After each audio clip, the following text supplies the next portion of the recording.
자, 이제 계약 중에서 청약과 승낙에 의한 계약의 성립, 이거부터 봐야 되겠죠. 자, 두 개의 의사표시가 내용도 일치하고 상대방도 일치하면 성립하는 법률행위를 계약이라고 얘기를 했는데, 그 하나가 청약이라고 한다면 하나는 승낙일 겁니다. 이게 이제 99%예요. 이렇게 해서 계약이 성립하는 게. 그러면 청약이 중요한 것이다, 승낙이 중요한 것이다. 청약이 훨씬 더 중요하다고 얘기했죠.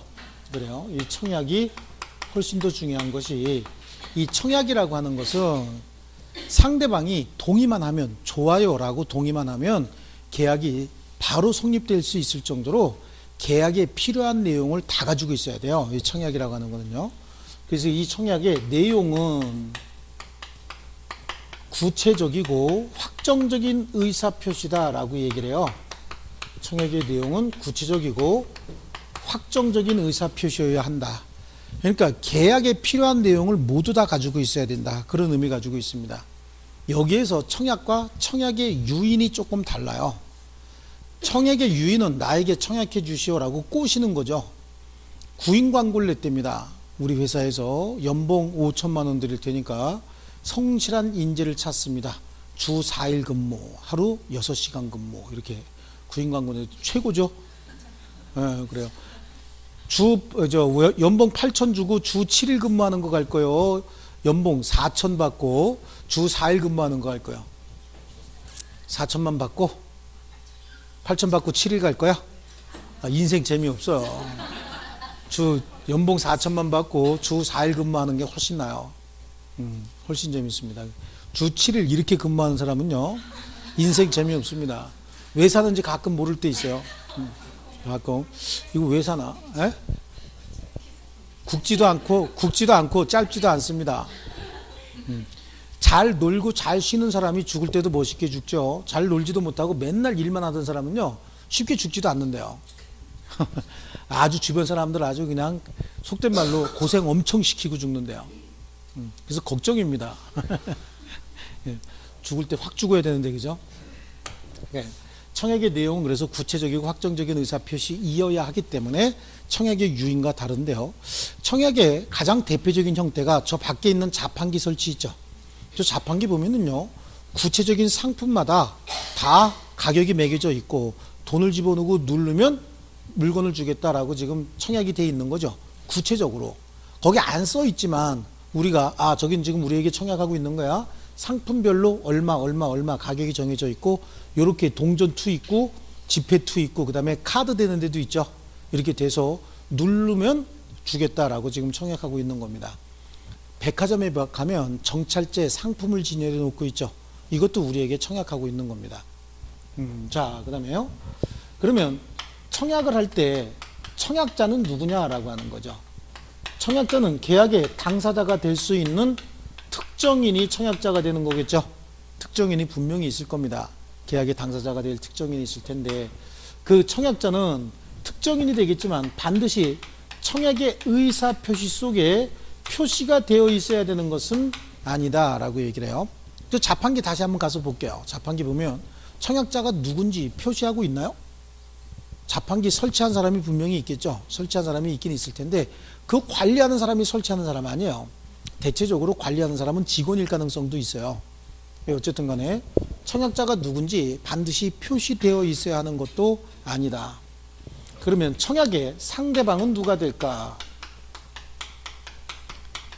청약의 상대방은 특정인이 상대방이 될 수도 있지만 불특정 다수도 상대방이 될 수 있겠죠.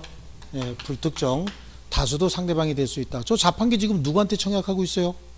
지나가던 모든 사람에게 청약하고 있죠. 자, 그리고 또 그러면 청약을 하면서 반드시 승낙기간을 정해야 되느냐?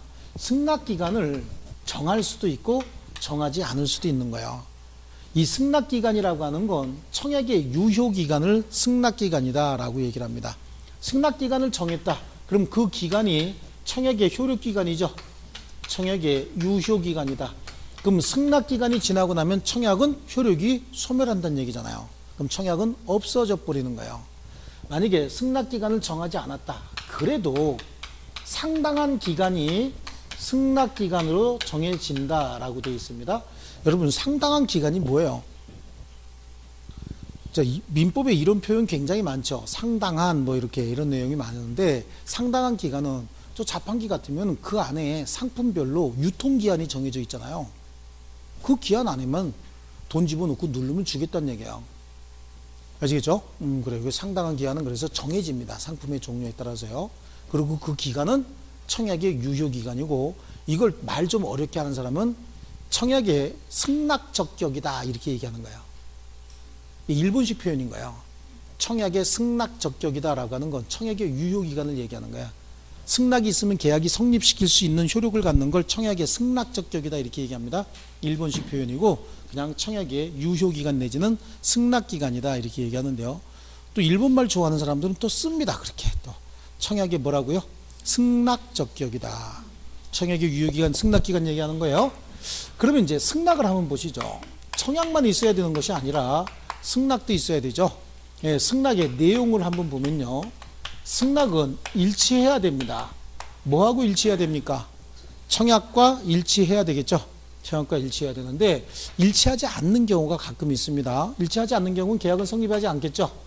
예, 승낙을 하면서 조건을 붙여서 승낙을 했다든지 아니면 변경을 가해서 승낙을 했답니다. 이런 승낙은 계약을 성립시키는 효력은 없습니다. 이런 승낙의 효력은 청약을 어떻게 했고요? 거절했고 동시에 새 청약을 한 거죠. 아, 이거 참 또 욕 먹으려고. 영어 쓰는 것도 욕하고 그러면 어떡하냐, 그죠? 근데 싫다면 어떻게 해야 돼요? 바꿔드려야 됩니다. 네, 청약을 거절하고 새로운 청약을 한 것으로 보겠다. 제가 가끔 그런 얘기 하잖아요. 영어를 쓰면 좀 나 보입니까? 남산 터널은 1호부터 3호 터널까지 있죠. 남산 터널 그러면 좀 괜찮은데 남산 땅굴 그러면 좀 느낌이 안 좋죠. 그렇죠? 여러분들도 문화적인 4대 사상이 있어서 그래요. 남산 터널 그러면 괜찮은데 남산 땅굴 내지는 산굴 그러면 꼭 정일이가 파놓은 것 같잖아. 그렇죠? 그런 느낌이 있는데 여러분들도 문화적인 4대 사상이 좀 있어서 그래요. 네, 실제로. 근데 저 같은 경우도 그런 말 자꾸 하면서 자꾸 영어 쓴다고 누가 그러는데 수강생은 아닌 것 같고 잡히면 그냥 안 놔둘 텐데 잘 잡히질 않네요. 네. 자, 그 다음에요. 그러면 내용은 뭐하고 일치해야 돼요? 청약하고 일치해야 됩니다. 일치해야 되는데 변경을 가하거나 조건을 붙여서 승낙한 경우에는 그 청약을 거절함과 동시에 새롭게 청약한 것으로 보겠다. 그럼 거기에 대해서 상대방이 동의를 해줘야 되겠죠. 이거 사례 나오면 맨날 10만원 8만원이에요. 갑이 10만원에 청약을 했는데 을이 8만원이면 사겠다라고 승낙을 했어요. 그랬더니 갑이 H사 한 놈 그리고 대답을 안 하네. 그러니까 을이 다시 좋아 그러면 10만원에 살게 라고 다시 승낙했다는 거예요. 그럼 계약은 성립해야 하네요. 계약 성립하지 않습니다. 왜냐하면 8만원에 변경을 가해서 승낙하는 순간 청약은 거절이 된 거죠. 그럼 청약은 효력이 소멸한 거예요. 그럼 8만원에 다시 한번 청약을 했다가 상대방이 확답이 없으니까 다시 10만원에 고쳐서 청약을 한 거예요. 그럼 계약은 아직 성립하지 않은 겁니다. 최초의 청약자가 승낙을 해줘야 계약이 성립하는 거예요. 이해하셨나요? 예, 머릿속에 지금 뭐가 돌아가야 되는데 안 돌아가고 저걸 왜 안 써주지 이런 생각하고 있는데 안 써줍니다. 이제 주디로 다 끝내요.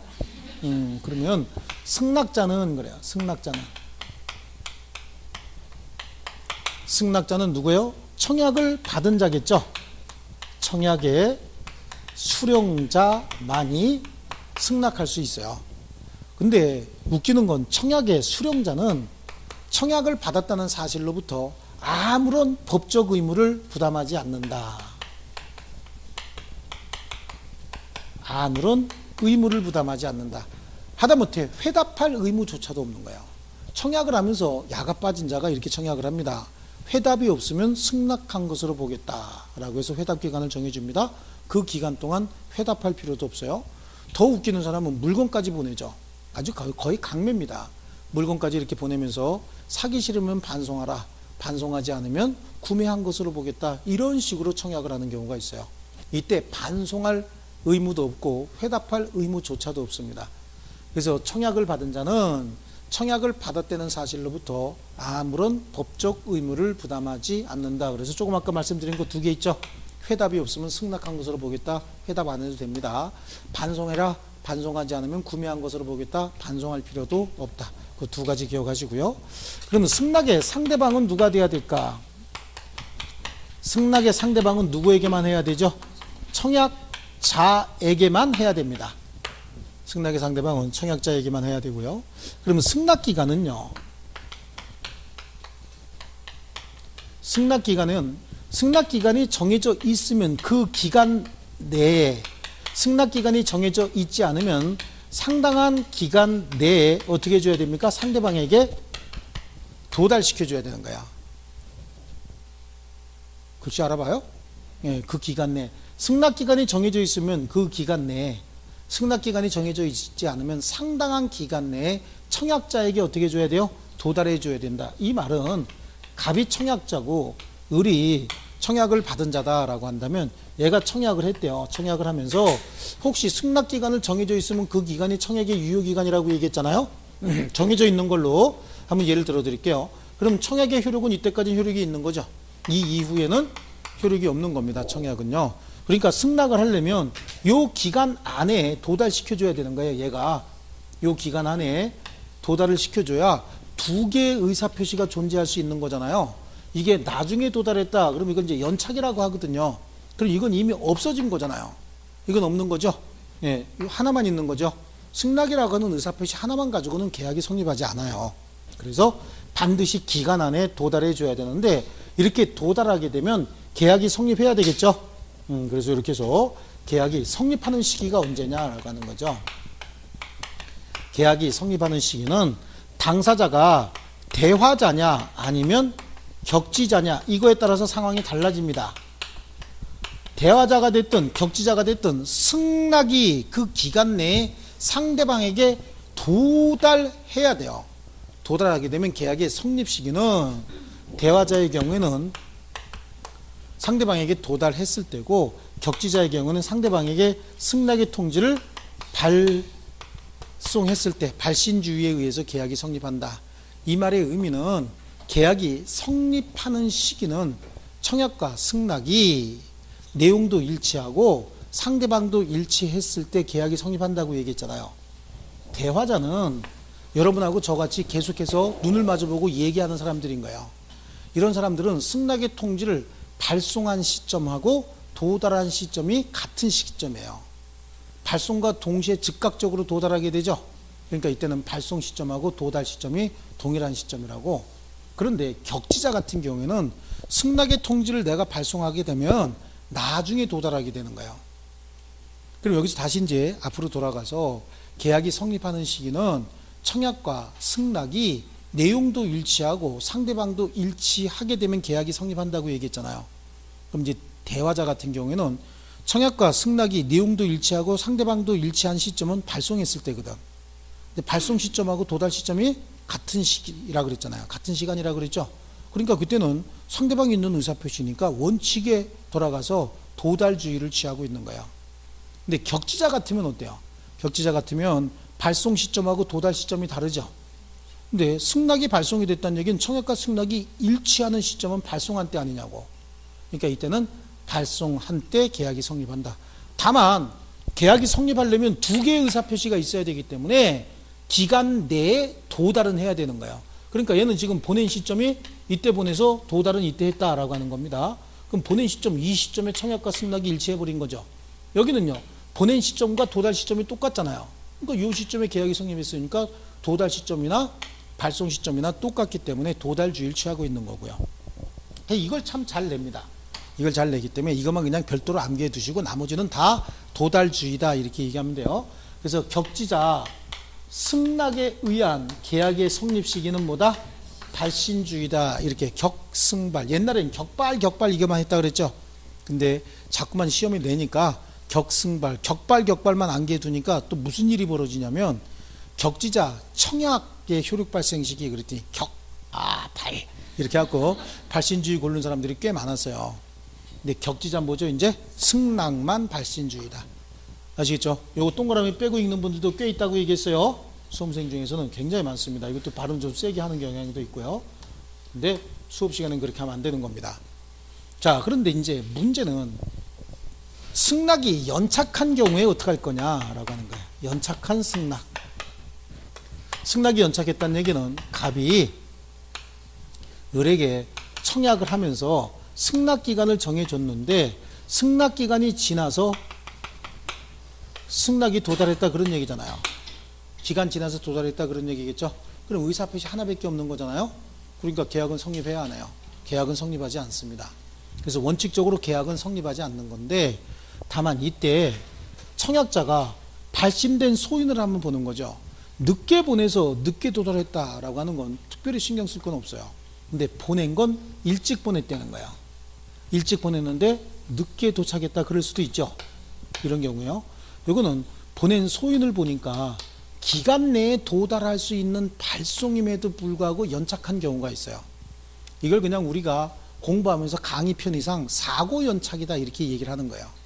이런 경우에는 청약자가 소인을 확인했으면 얘한테 연착 통지를 해줘야 되는 거야.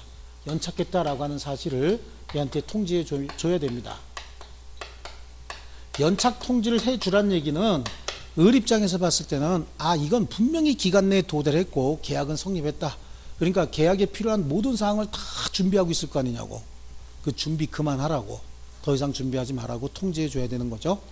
자, 그런 차원에서 통지해 주라고 했기 때문에 연착 통지를 하지 않아도 되는 경우는 기간이 지나고 난 다음에 이 시점에서 미리 얘한테 어저께까지 왔어야 되는데 어저께까지 승낙이 안 왔으니까 나는 다른 상대방을 찾아보겠다라고 미리 통지한 경우가 있대요. 그걸 뭐라고 얘기하냐면 지연 통지라고 얘기한다고. 아시겠죠? 지연 통지를 미리 한 경우에는 연착 통지를 또 할 필요는 없어요. 그런데 지연 통지도 하지 않았는데 연착 통지도 하지 않았답니다. 이 경우에는 연착하지 아니한 것으로 보겠다. 연착하지 아니한 것으로 보겠다는 얘기는 기간 내에 도달한 것으로 보겠다 그런 얘기잖아요. 기간 내에 도달했으면 계약이 성립할 텐데 이건 100% 뭡니까? 격지자겠죠.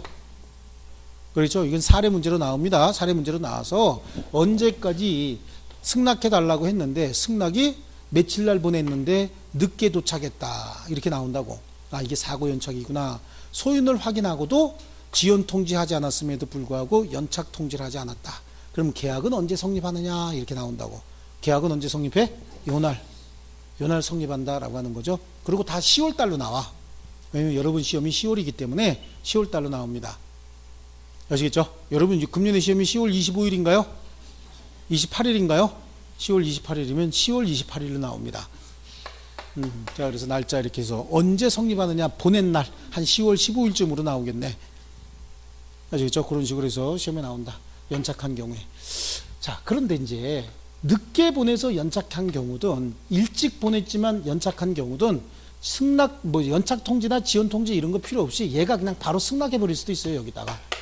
이런 걸 새로운 청약으로 봐서 여기서 바로 그냥 승낙해 버리면 그때는 이 의사표시는 없지만 승낙 그 다음에 이걸 또 청약으로 봐버린다고 얘기했죠. 두 개의 의사표시가 내용도 일치하고 상대방도 일치하면 계약이 성립하는 겁니다.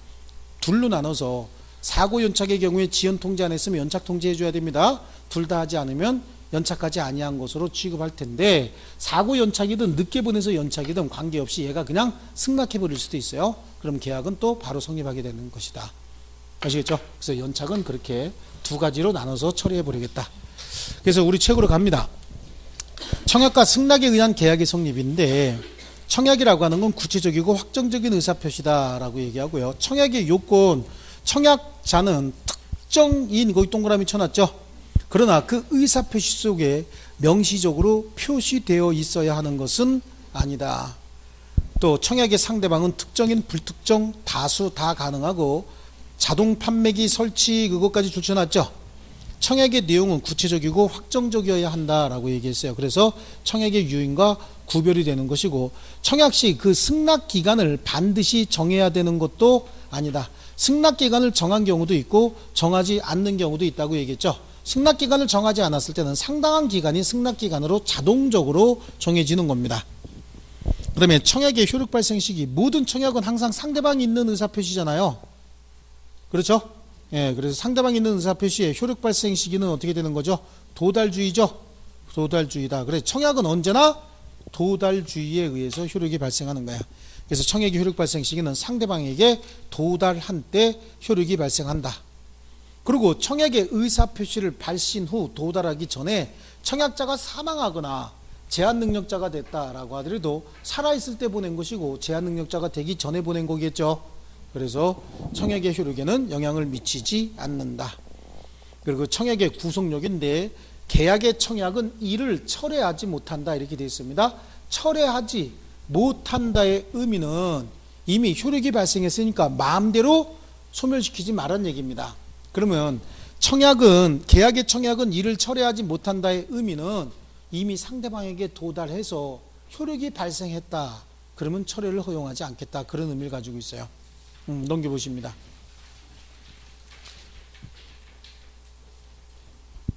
자, 그래. 그 다음 페이지에 보면 C 있죠, C. 그러나 상대방에게 부당한 손해를 줄 염려가 있는 경우에 청약의 구속력은 배제가 된다라고 해서요.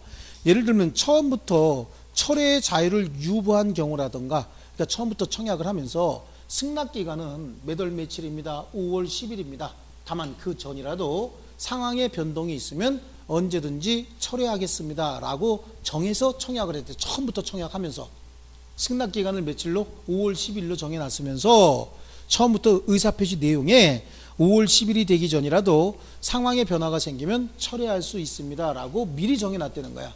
이걸 철회의 자유를 유보해놨다 이렇게 얘기하는 거예요. 의미 아시겠죠? 자, 또 이런 경우도 있습니다. 대화자 사이에 청약을 하면서 이거 살래?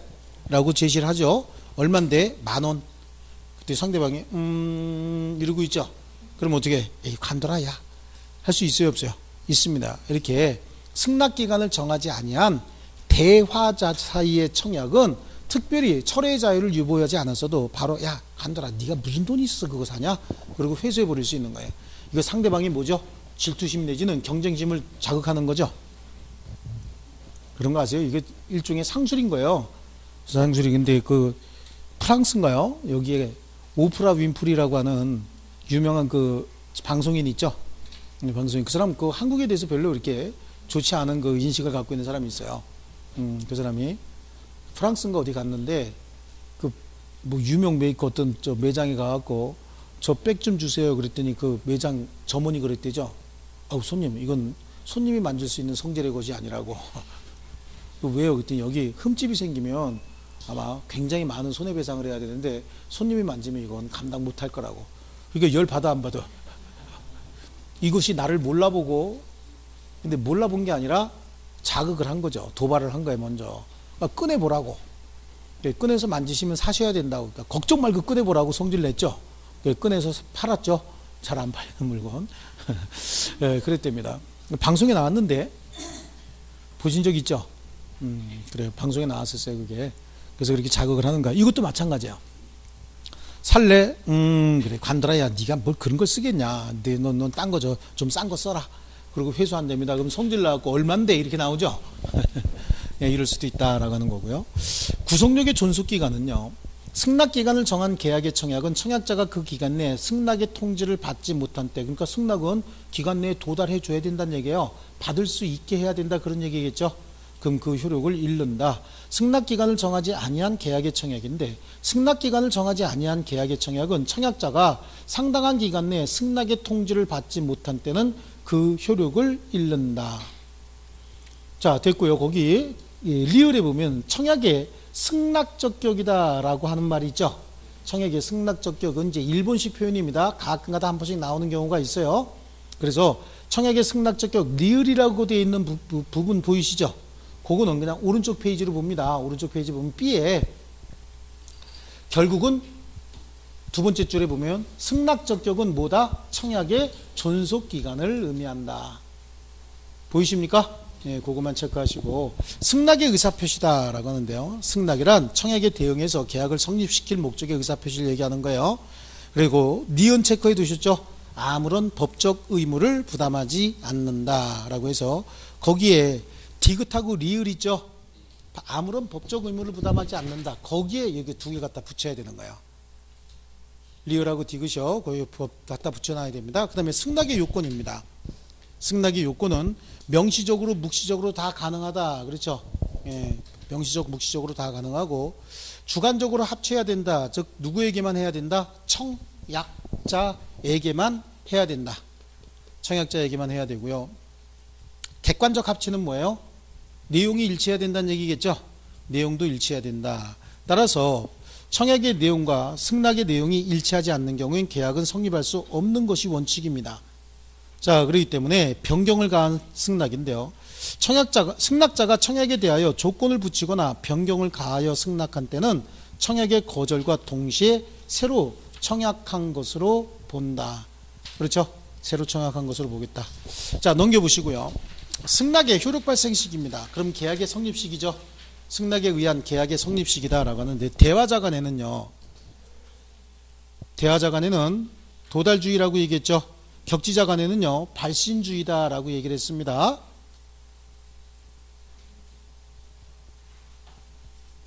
자, 그래서 격지자 간의 계약은 승낙의 통지를 발송한 때, 거기다가 격승발 이렇게 하나 써놓습니다.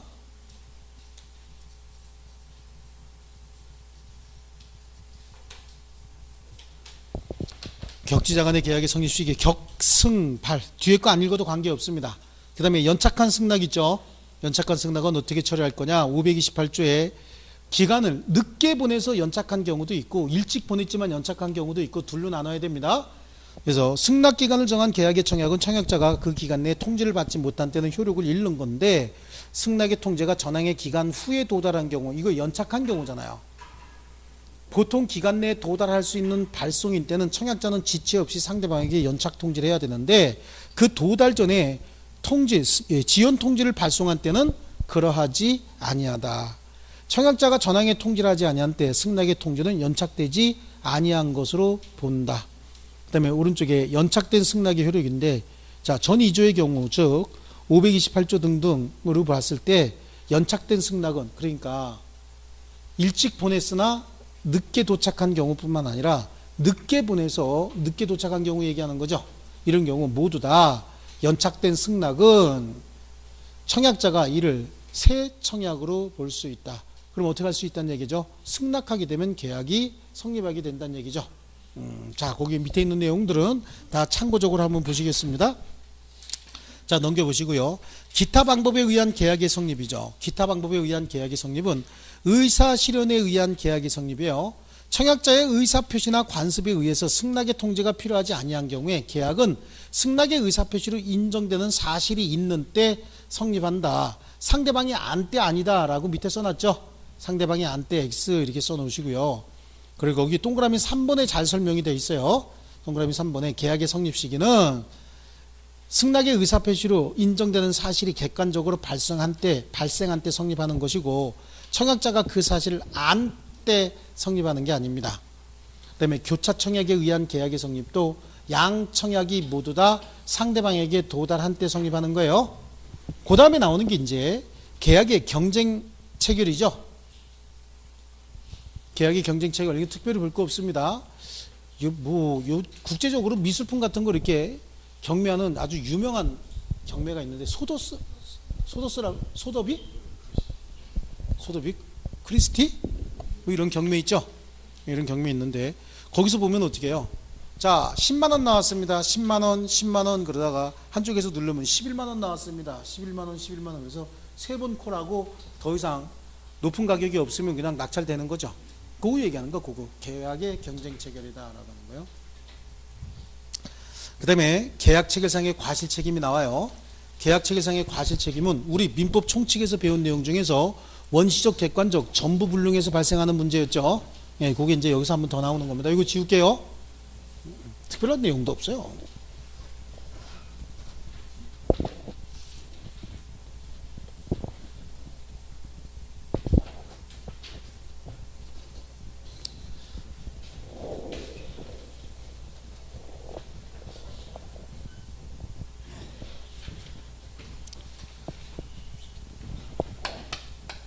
자, 어떤 계약이 성립했습니다. 성립한 계약이 7월 1일자로 계약이 성립했는데, 성립한 계약이 7월 1일 당시부터 이행할 수 없었던 물건에 대해서 계약이 성립했대요. 처음부터는 있었던 건물이었어요. 있는 건물인데 이 건물이 계약 체결하기 전에 멸실, 기타 사유로 이행할 수 없는 상황이 생겼는데 그 물건에 대한 계약이 성립한 거죠. 이 계약은 처음부터 이행이 불가능한 계약이었죠. 처음부터 이행이 불가능한 걸 5글자로 얘기하면 원시적 불능인 계약이다 라고 얘기를 합니다. 이 원시적 불능인 계약은 성립은 했지만 이행할 수 없는 계약이잖아요. 이건 뭘로 합니까? 무효로 합니다. 무효인 계약이다 이렇게 얘기를 하죠. 그런데 무효로 그냥 끝나는 것이 아니라 이렇게 이상스러운 계약이 왜 체결됐나 그 원인을 따져야 됩니다. 그래서 여기서는 계약은 체결되었으나 계약은 성립한 거예요, 안 한 거예요? 예? 한 거예요? 그렇죠. 했죠. 계약 체결상에 과실 책임의 문제가 발생을 하는 거예요. 이 계약 체결상의 과실 책임은 계약상 책임의 문제죠. 이렇게 이상스럽게 갑이 을에게 이행을 해주기로 했는데 목적물이 처음부터 이행할 수 없는 물건이었다는 거예요. 이때 계약 체결상의 과실 책임을 근거로 해서 갑이 혹시 악의 또는 과실이 있고 이때 채권자 을이 선이면서 무과실일 때 문제가 생기죠. 이때는 손해배상의 문제가 생긴다고. 손해배상인데 계약은 지금 유효란 얘기예요, 무효란 얘기예요? 성립한 거예요, 안 한 거예요?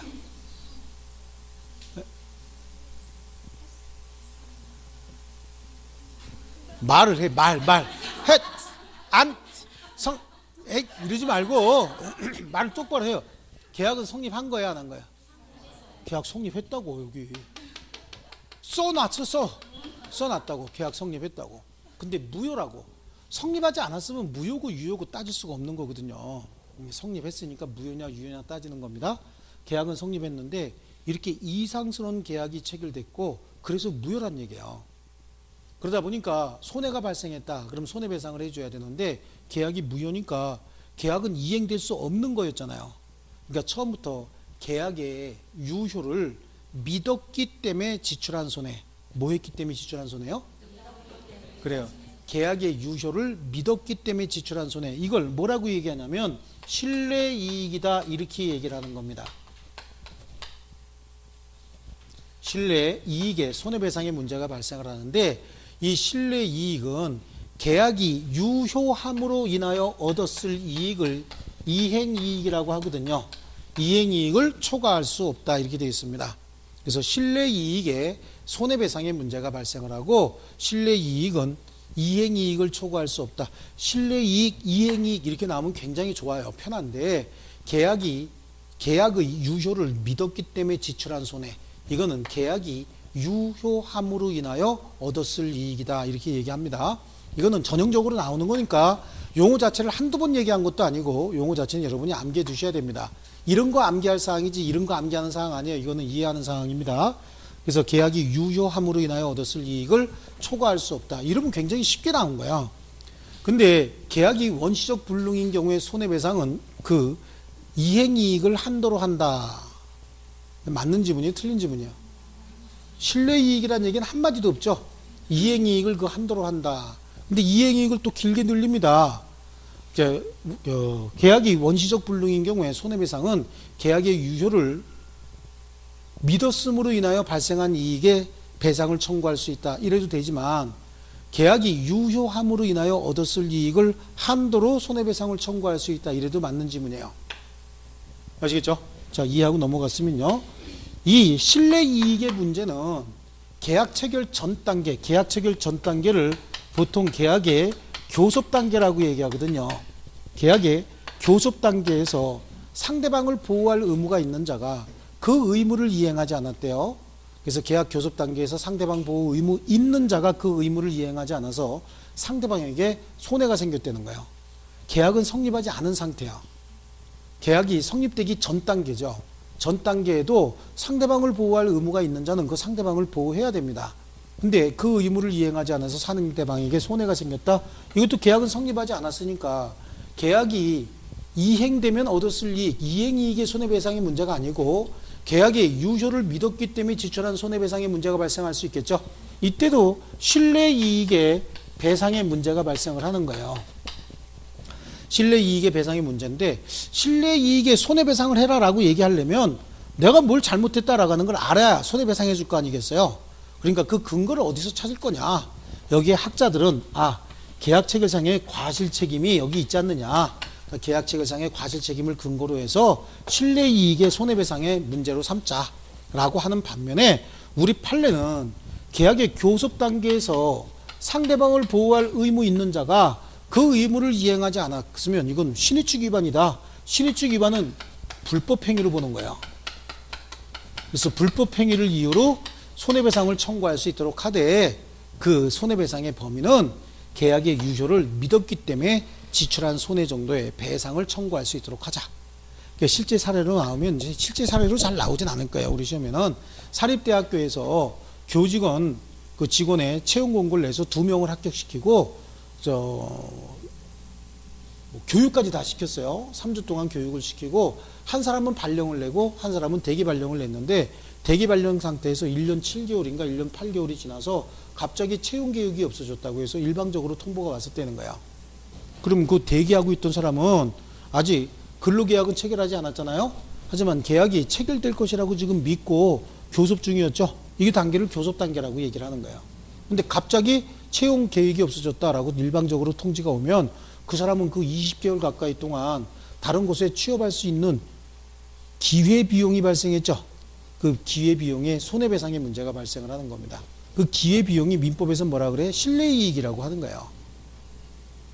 아시겠죠? 예, 그래서 경제학 용어는 기회비용, 민법 용어는 실내이익이다라고 얘기합니다. 그래서 민법에 어떤 법적인 마인드가 잡혀 있으면요, 실제로 경제학도 쉽게 접근합니다. 자, 그렇습니다. 이게요, 계약 체결상의 과실 책임인데 우리 판례는 계약 체결상의 과실 책임은 여기에 적용하려고 안 해요. 계약 체결상의 과실 책임은 계약이 원시적, 객관적 전부불능의 경우에만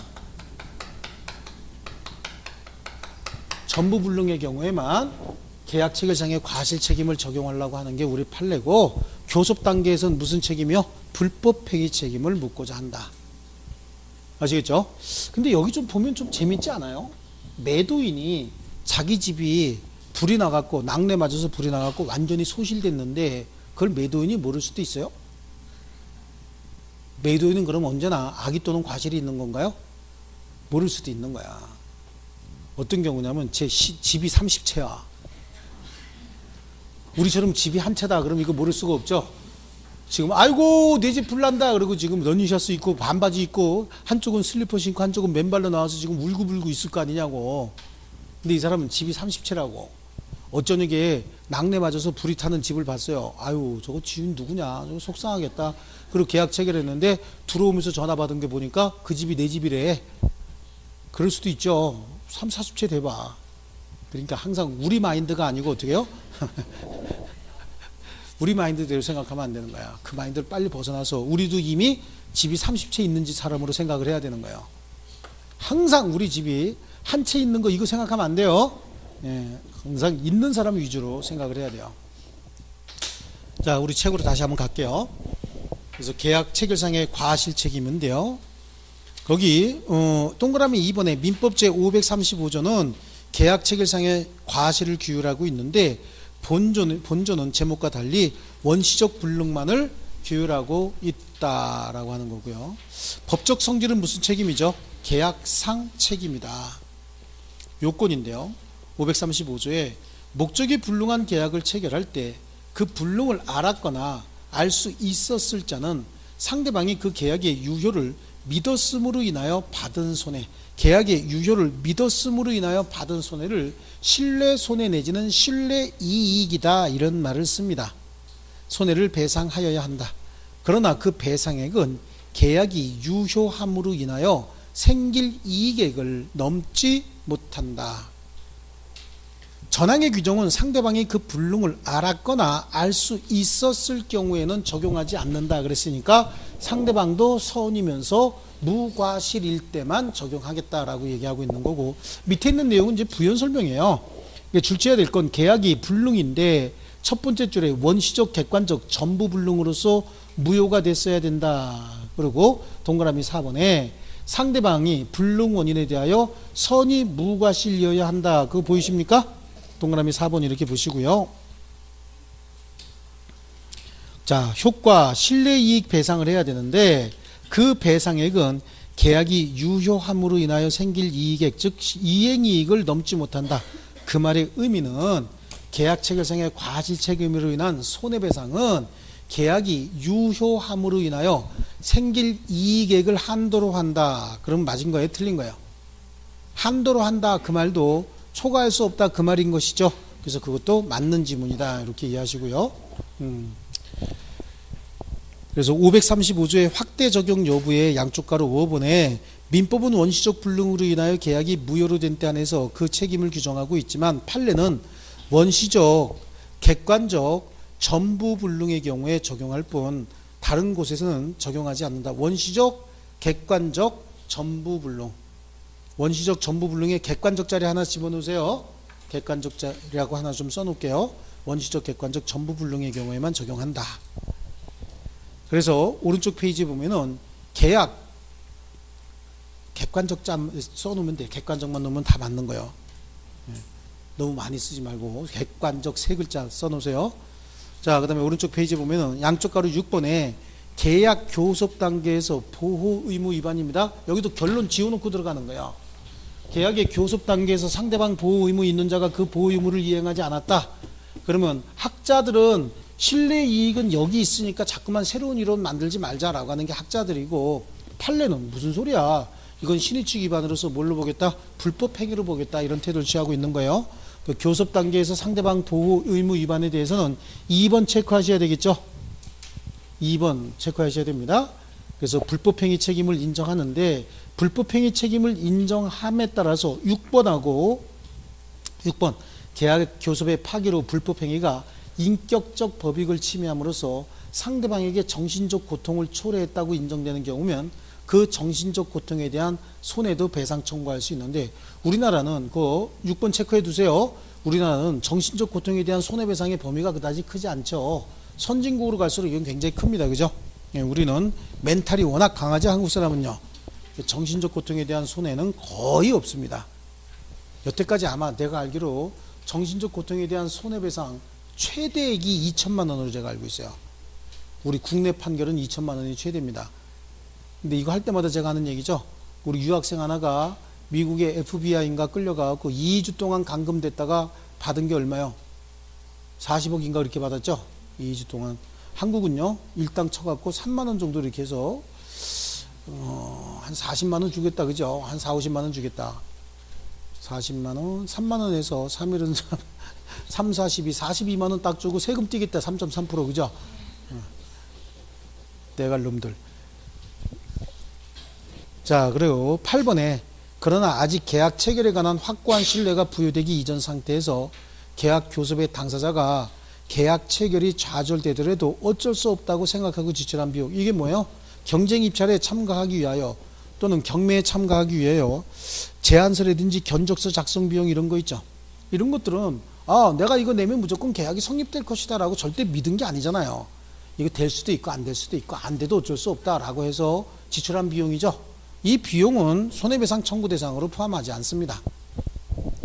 자, 그 다음에 넘겨보실게요. 그 다음에 나오는 게 이제 계약의 효력이네요. 이 계약의 효력이다라고 하는 건 계약의 종류 굉장히 많습니다. 그 많은 종류의 계약의 효력을 다 일률적으로 정할 수는 없어요. 그래서 우리 계약법에서는 쌍무계약에만 있는 특유의 효력을 두 가지를 정해놨어요. 쌍무계약은 아까 제가 무슨 계약이 쌍무계약이라고 얘기했죠?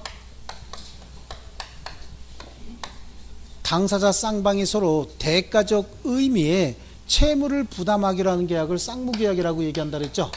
그럼 갑하고 을이 갑소유 부동산에 관해서 매매계약이 성립했다.